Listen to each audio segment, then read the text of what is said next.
Eu, quando comecei a falar do Senhor, eu pregava assim, ó. Então, irmãos, pregar de costas. E os irmãos achavam que era um ato de humildade, né? Eu sei porque mais tarde, uma irmã que permanece no nosso meio até o dia de hoje, Lúcia Capela, ela brinca comigo, ela dizia assim, Franco, eu dizia para o Durval assim, eu gosto daquela igrejinha que tem um pastor que é tão humilde que ele prega de costas. Mas não era humildade, não era vergonha mesmo. Eu tinha tanta vergonha de falar, tanta vergonha, eu falei, cara, como é que eu vou falar? E eu então ficava de costas e falava. O único jeito de falar era sem olhar as pessoas, né? Porque se eu olhasse, eu não falava. Porque minha vida sempre foi uma vida movida pela droga, pela bebida. Então, toda a minha cara de pau que eu tinha era quando eu estava quimicamente movido, né? Então, aí eu tinha cara de pau, falar com todo mundo. Mas quando Jesus entrou, ele tirou essa droga toda, tirou essa cachaçada toda, eu fiquei de cara limpa.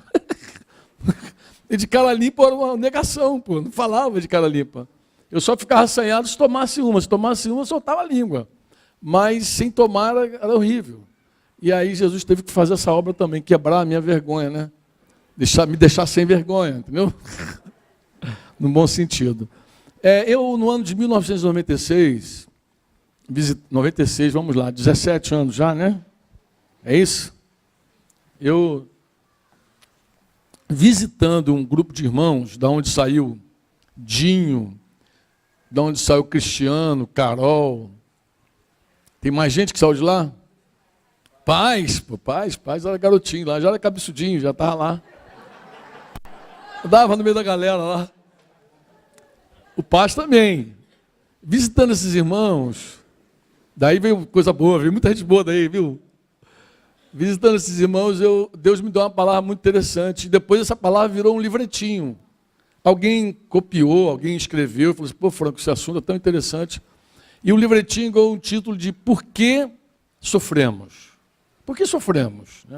Eu não sei. Mas talvez essa seja a pergunta que mais a gente faz e ouve. Né? Por que eu estou fazendo? Às vezes não é exatamente a pergunta, por que sofremos? Mas quando a gente está passando um problema, a gente pergunta, mas por que eu estou vivendo isso? Por que eu estou passando por isso? Ninguém pergunta se a coisa está indo bem, não é verdade?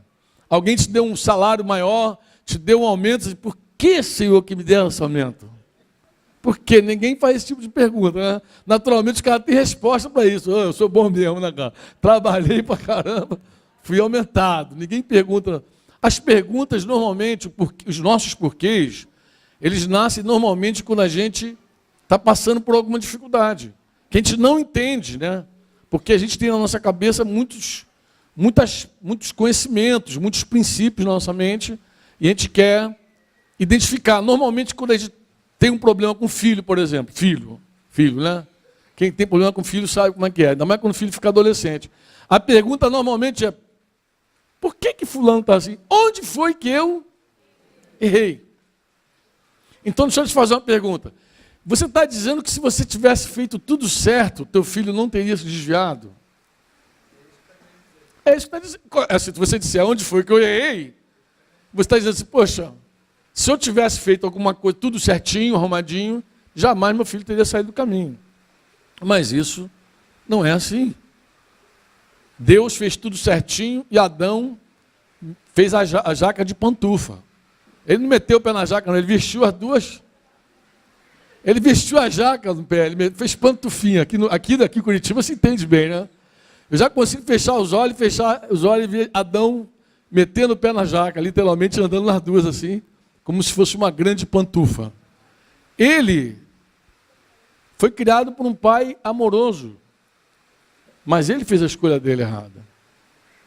Então, fazer tudo certo não é uma garantia que teu filho vai acertar sempre.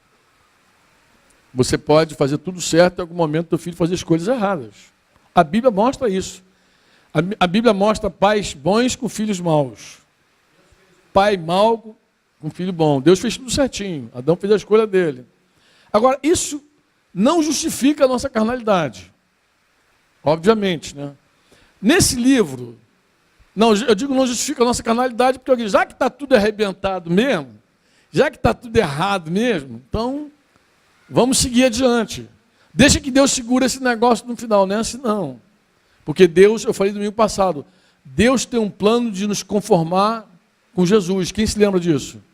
Que Deus nos deu, todas as coisas cooperam para o bem daqueles que amam a Deus, daqueles que foram chamados segundo o seu decreto, propósito. Você diz amém ou não? Esse livro é simples, eu apresentava 4 motivos. Por que alguém sofre? Eu abria a Bíblia e mostrava, ó, sofre porque você está sendo provado. O que é uma prova? Prova é aquilo assim, você fez tudo certo, Deus olhou e falou, vou provar se o que você está falando é o que você está dizendo realmente. Porque o discurso está lindo, está tudo indo bem. Aí quando Deus permite que algo vá mal, Ele começa a provar a tua fé, o teu amor. Diga comigo assim, Deus prova a minha fé. Diga assim, Deus prova o meu amor. Diga, Deus prova as minhas palavras. Essa é a parte pior de tudo. Que a gente fala muito sanguíneo, então, né? Jesus. Toda hora Deus está provando alguma coisa do que a gente fala. Mas Deus prova.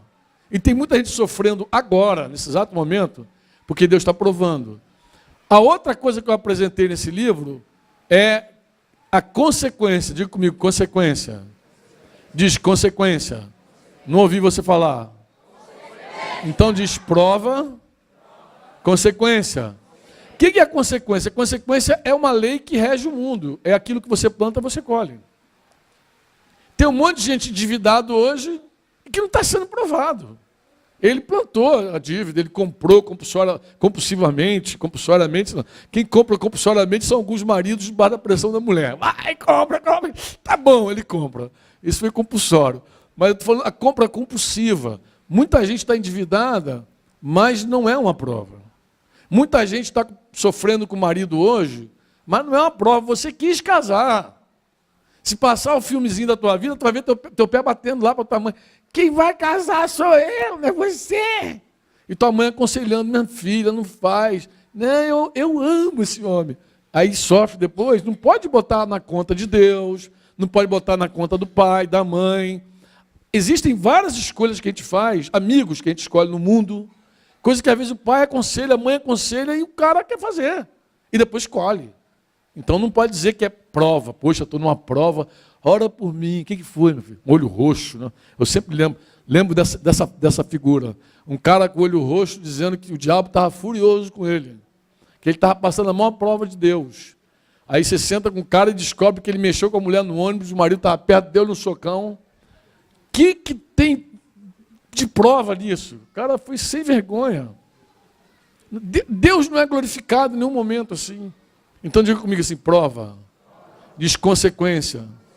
Agora outra coisa que faz a gente sofrer, às vezes a gente não sabe. Diga comigo assim, disciplina. Não ouvi. O que é? Tem um monte de filho de Deus que ignora que Deus corrige.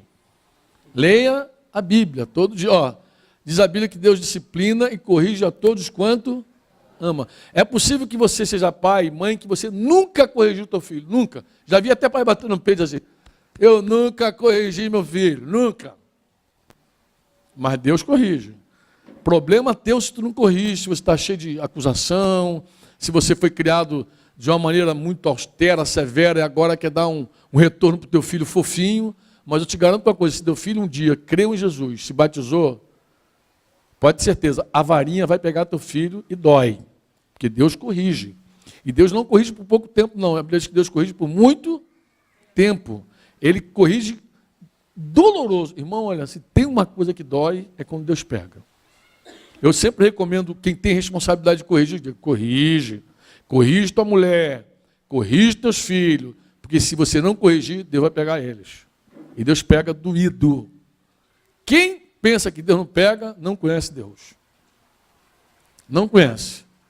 Se você conhece um pouquinho do Senhor, tu vai saber mais cedo ou mais tarde que a varinha de Deus, quando pega, dói. E se você quiser entender melhor, lê a Bíblia, lê especificamente capítulo 12 de aos Hebreus. Carta, alguém diz que é Paulo, mas vamos pensar que é Paulo, eu também creio.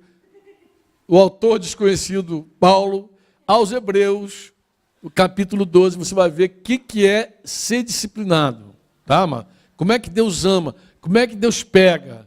O que pode produzir, como um homem reage à disciplina. E aí só, porque tem gente que entra na disciplina e só vai descendo ladeira abaixo, o buraco só vai aumentando, o abismo só vai aumentando. Outro motivo para alguém estar sofrendo hoje, nesse momento, é a ignorância. A ignorância de quê, Franco? É gente que quebra leis, que quebra princípios, que peca na ignorância e colhe a consequência disso. Ah, mas não é plantar e colher, não. Plantar e colher, muita gente que planta e colhe sabe que está plantando. É que tem gente que planta uma coisa e quer colher outra. Parece até uma coisa insana. Eu estou falando de ignorância, de quebra de princípio, de gente bem intencionada. Sabe aquela gente bem intencionada, mas que mete a mão em cumbuca? É assim. Então tem muita gente sofrendo hoje porque quebrou leis espirituais. Entendeu? Tocou, se meteu debaixo de maldição, fez um monte de coisa aí, por ignorância, por pura ignorância, entendeu? Achou que estava levando a vantagem, achou que estava igual a lei de Gerson, que ele levava vantagem de tudo e acabou tocando em alguma coisa onde Deus entrou na história. E aí, às vezes nem Deus próprio, mas as leis que ele criou, né, como essa de plantar e colher, existem outras leis. E aí alguém infringe uma lei dessa, por ignorância, é ferido. Mas eu quero terminar dizendo assim, irmãos,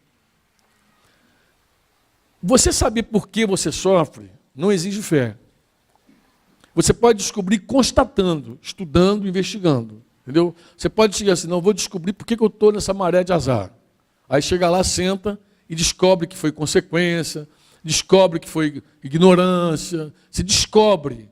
Então preste atenção, isso não exige fé. Responder a alguém por quê não exige fé.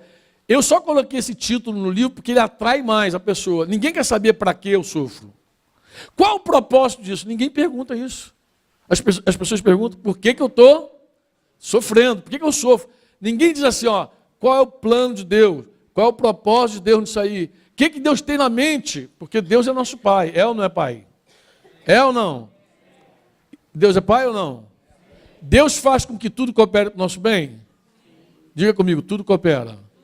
Aqui parece uma contradição, amado. Por quê? Porque uma hora você lê a Bíblia, Gálatas 6 diz, aquilo que o homem plantar, isso ele vai de novo. Agora olha a contradição. Todas as coisas cooperam para o bem. Ué, se eu criei meu filho mal e porcamente, eu vou colher, pô. Vou colher ou não vou? Mas como isso pode cooperar para o meu bem? Aí, você responder para que eu estou passando por isso, você precisa mais do que constatação, você precisa de fé. Diga fé. Diga fé. E eu termino assim, você. Termino mesmo. Vou tomar muito tempo não, que a gente vai batizar aqui. A gente vai sepultar um ou dois. Um irmão. E depois a gente vai tomar um café e depois vai todo mundo para casa, feliz e contentinho, desfrutando aí.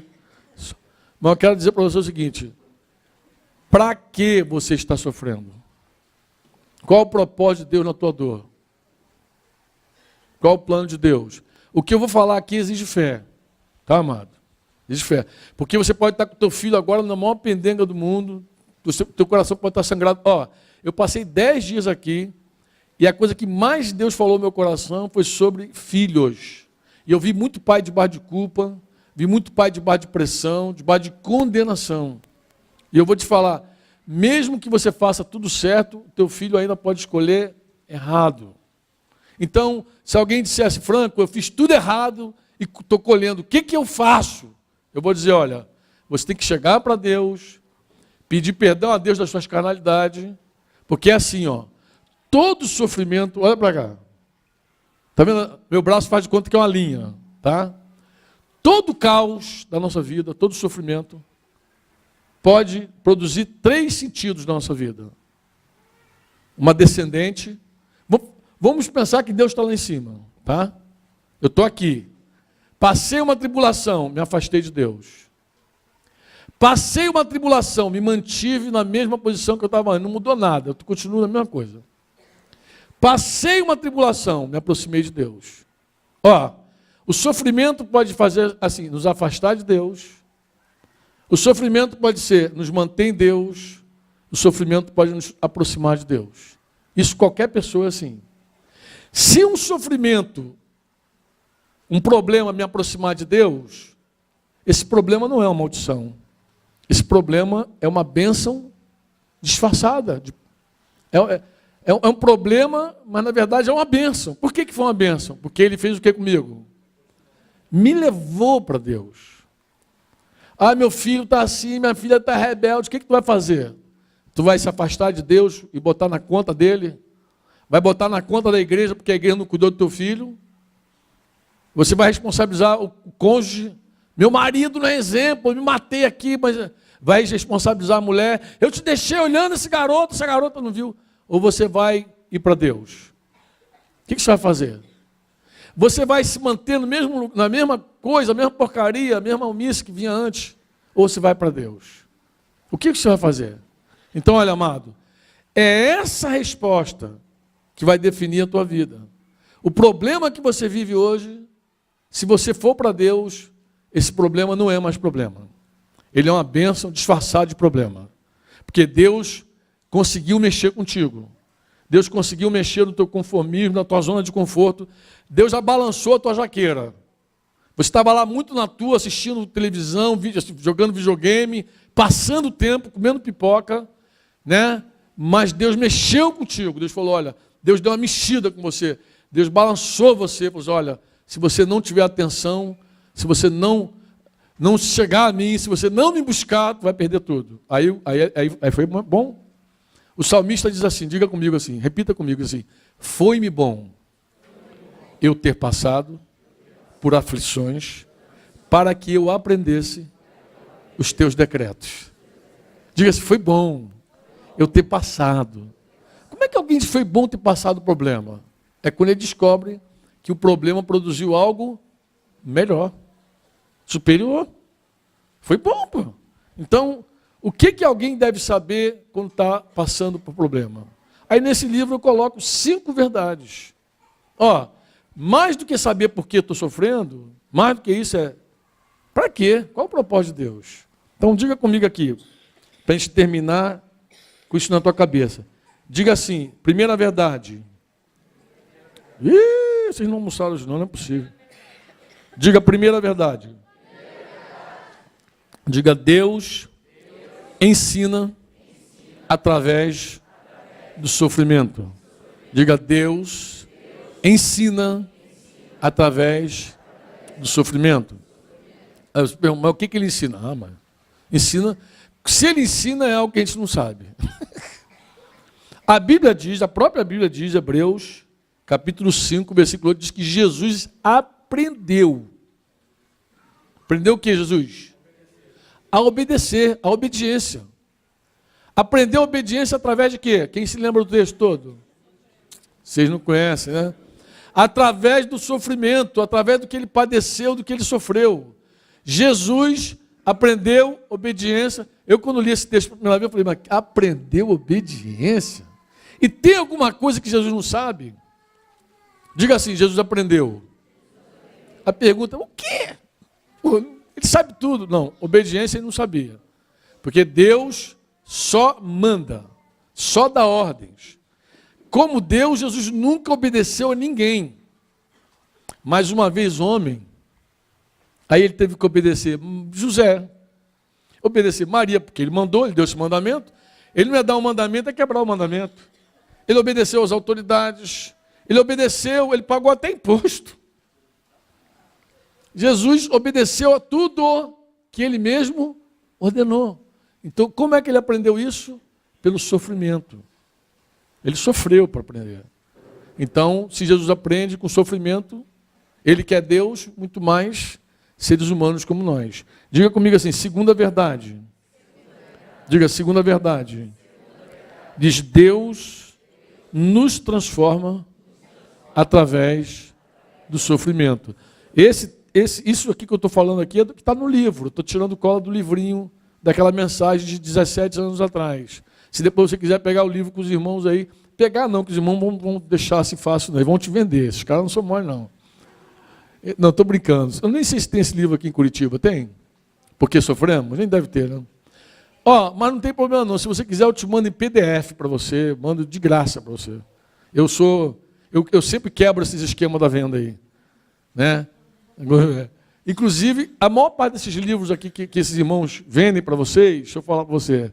Você que tem iPad, iPhone, você pode baixar direto do iTunes lá da loja virtual do Mac. Você baixa de graça, de graça. Numa tacada só, tu baixa tudo de graça, se estiver online. Se não estiver online, não adianta. Mas você baixa de graça. E se quiser depois, porque sofremos, eu te mando. Se você quiser isso aqui, depois eu te mando para o teu e-mail. Acho que vou até mandar para os líderes nas casas, para depois já passarem contigo. Eu só vou fixar para a gente ir embora. Diga comigo assim, Deus transforma através do sofrimento. Eu acho que o melhor modelo para nós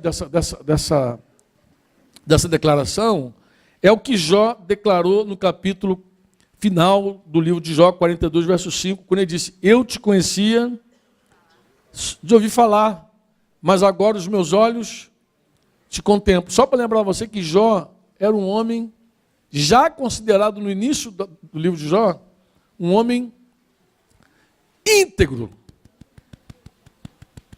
e reto, claro, coração íntegro, inteiro, ele é justo. Íntegro e reto, diz, temente a Deus, que se desvia do mal. Se o cara teme a Deus, ele vai sair dos buracos. Quando você abre o livro de Jó e diz que ele era íntegro, perfeito, se você comparar ele com outro homem. Se você comparar ele com Jesus, qual é o nosso modelo? Não ouvi. Deus quer nos transformar à imagem de quem? Então, Jó, coitado, precisava ainda de mudança. Porque o modelo é Jesus, é esse modelo que nos faz sempre crescer. O dia que um cristão parar de olhar para Jesus, ele se acomoda. O dia que você chegar em casa e falar para tua mulher assim, ô mulher, tu devia estar dando graças a Deus, olha esse vizinho, sem vergonha, bebum, que vi chegar bêbado, tu devia levantar a mão para o céu e dar graças a Deus, porque eu sou um cristão agora. O dia que você se comparar com o teu vizinho, significa que você parou de olhar para o alvo. O dia que você falar para a tua mulher dar graças a Deus porque você é bom, significa que você já não olha mais para Jesus. Porque olhar para Jesus vai deixar sempre claro que nós estamos devendo. Ele é um modelo. Não importa como começa o livro de Jó. O interessante é como termina. Que ele reto, íntegro reto, temente a Deus e desviando do mal, ele ainda diz que não conhecia Deus, conhecia só de ouvir falar, mas agora os meus olhos... Eu vou te perguntar, qual foi a ferramenta que Deus usou para deixar esse cara transformado? Sofrimento. Sofreu, coitadinho. Pra caramba. Terceira verdade, diga terceira verdade. Diga assim, Deus governa sobre o sofrimento. Diga, Deus governa sobre o sofrimento. Amado, não tem um sofrimento que a gente passa que Deus não está atento, que Deus não esteja vendo, ou que Ele não possa mudar assim. Ele pode mudar qualquer situação. Aí você diz assim, mas por que não muda? Porque Ele está te ensinando, Ele está te transformando. Porque Ele governa, governa. José amanheceu um dia na cadeia, num único dia, e foi dormir no palácio. No único dia, Deus mudou o cativeiro de José. Jó também, Deus mudou o cativeiro dele enquanto ele orava pelos amigos. Deus tem poder de mudar qualquer cativeiro. O cara está endividado, todo arrebentado, dizendo sem saída para ele.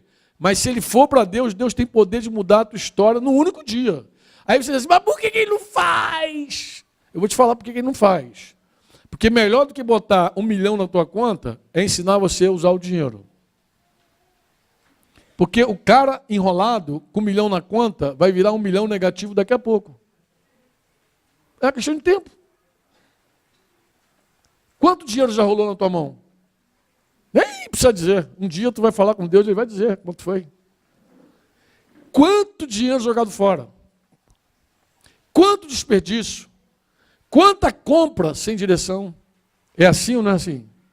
Não precisa nem falar. Fecha os olhos. Nem olha para o lado. É ou não é? Agora, Deus pode resolver isso como? Dá-lhe... Vai tocar o coração de um empresário, porque normalmente o cara, quando está enrolado, ele fica contando a história dele para todo mundo ver se alguém se compadece. Ô, irmão. Se bobear, tem até aqueles irmãos que oram do lado do cara que tem dinheiro. Senhor, meu Pai. Em algum lugar dessa terra tu tem um coração sensível. Tu conhece essa história? Não é piada não, isso é sério. Eu contei piada da outra vez. A gente visitava um missionário lá no interior que ele era uma figura, cara. Meu irmão, ele encostava no cara e orava, mas não falava com Deus, não falava com o cara. E aí eu vi uma vez um cara levar um monte de sapato para ele, para a família, o cara fechou o coração, trouxe o sapato tudo de volta. Tudo de volta. Esse missionário, até hoje, é uma pessoa do meu vínculo. Eu lembro ele dessas coisas. Eu falei, tu lembra como é que você era? E eu fiz assim, eu bolei uma história para brincar com ele, para acordar, né? Que a história era assim, ele abraça o irmão e começa. Senhor, eu preciso de um terno novo, Senhor. Em algum lugar tu tem um coração compadecido, tu vai levantar alguém com um terno novo. E o irmão dá uma cutucada nele e fala, ó, eu sou sapateiro, alfaiate é ele. Tá orando? Eu fiz essa história pensando assim, cara, é isso que você faz. Você encosta nas pessoas e ora. Você não ora para Deus ouvir. Você ora para o irmão ouvir. Deus governa sobre qualquer sofrimento. Qualquer sofrimento. Você pode ler a Bíblia. Você vai ver isso claramente. Deus muda o cativeiro do homem a qualquer hora. Agora você pergunta, por que Deus não fez ainda? Eu vou dizer, Deus está te ensinando, Deus está te transformando. Porque se Ele mudar o teu cativeiro agora, sem mudar você volta para o cativeiro.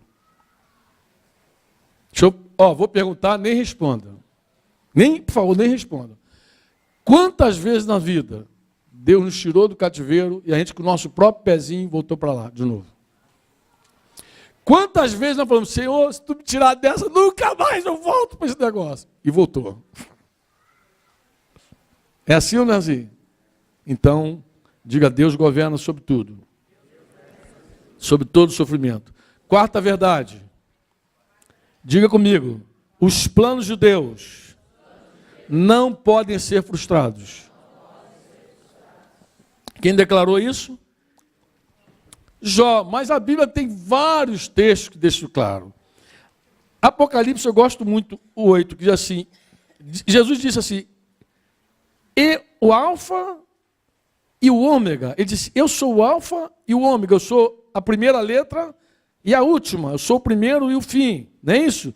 Diz o Senhor, aquele que é, que era e que há de vir.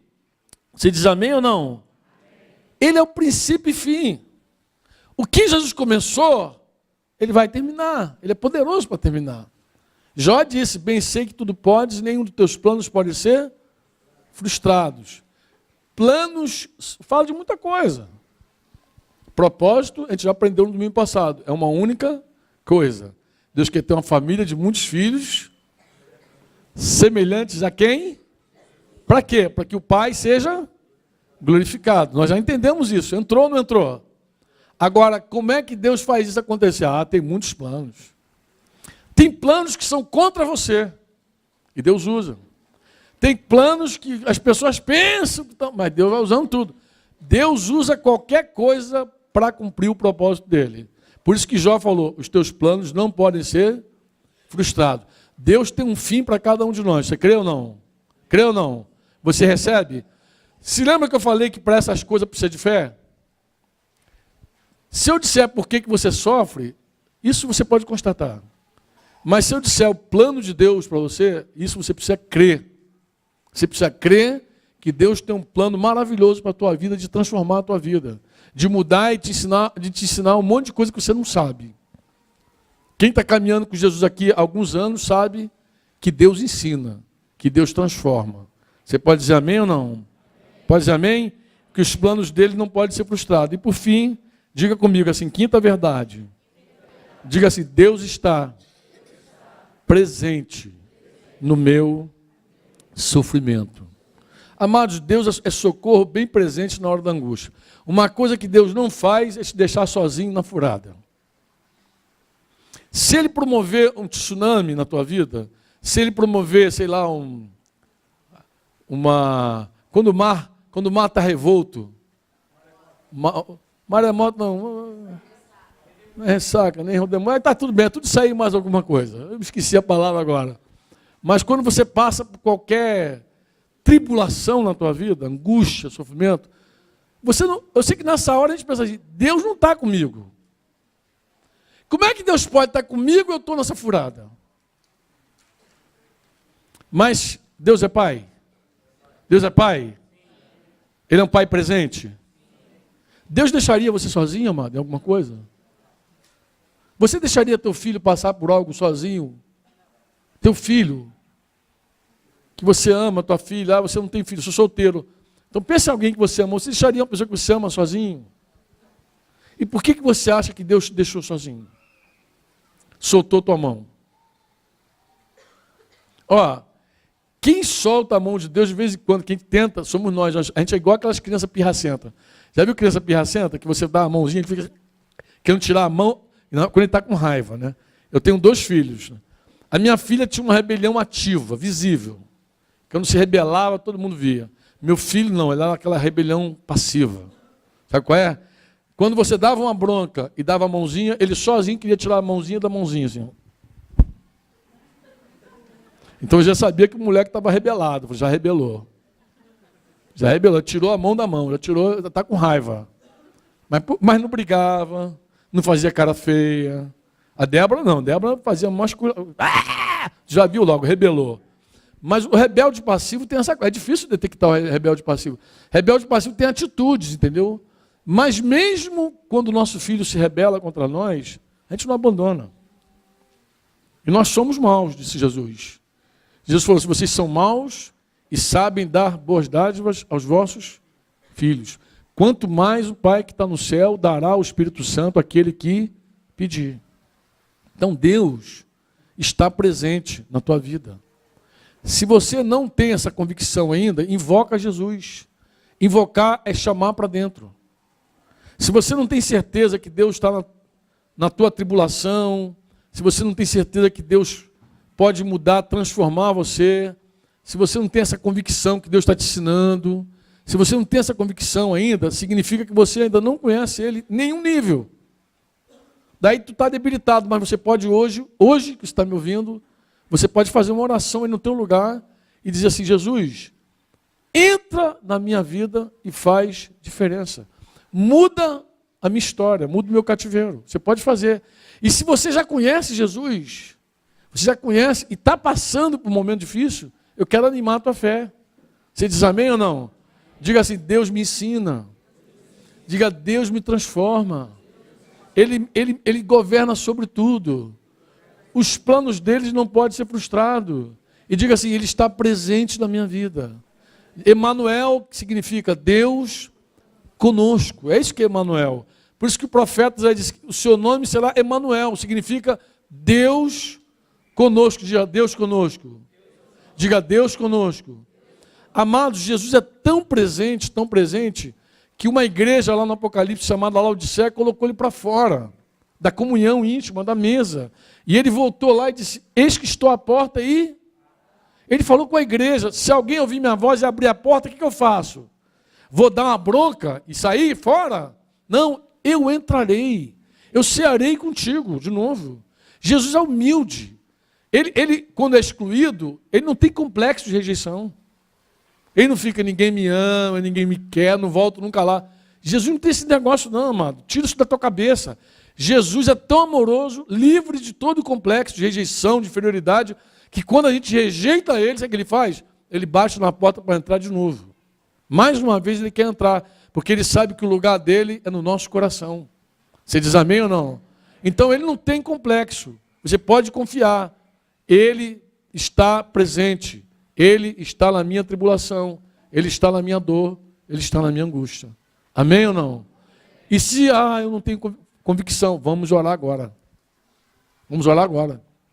Vamos orar? Quem quer orar em nome de Jesus? Quem quer fazer essa oração?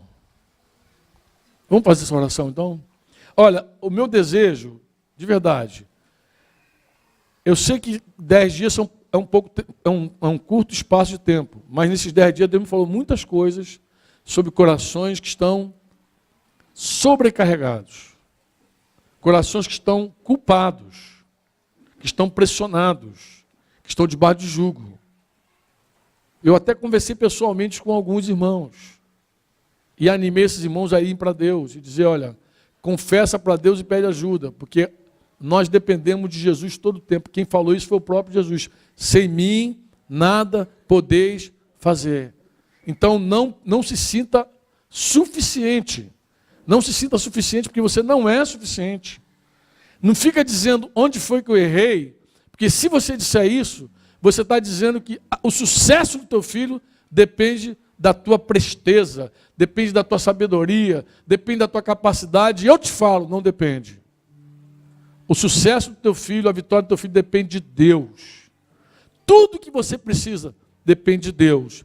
E se na tua angústia você buscar a Deus, se na tua tribulação você buscar a Deus, eu te falo, a tua história será mudada. Deus vai te socorrer na tua dor. Mesmo que você tenha plantado para isso. Mesmo que você tenha cultivado essa semente ruim, Deus é poderoso para entrar na tua história, arrancar isso com raiz e tudo, e te fazer tudo novo. Jesus falou assim, eis que faço nova todas as coisas. Se você confiar em Deus, se você crer em Deus. Ele é poderoso para isso. Você diz amém ou não? Mesmo que você tenha sido um baita do ignorante, que fez as coisas sem saber, na ignorância, diz a Escritura que Deus não leva em conta o tempo da ignorância e que Ele ordena que você se arrependa hoje. Hoje você pode se arrepender. Para de ignorância. Mas hoje Ele pode mudar tudo na tua vida. Você crê? Você fala, Franco, mas como? Se quem planta, colhe, mas você é filho de Deus. E Ele quer transformar você na imagem de Jesus. Esse princípio é maior. Isso tem um valor maior para Deus, mudar você.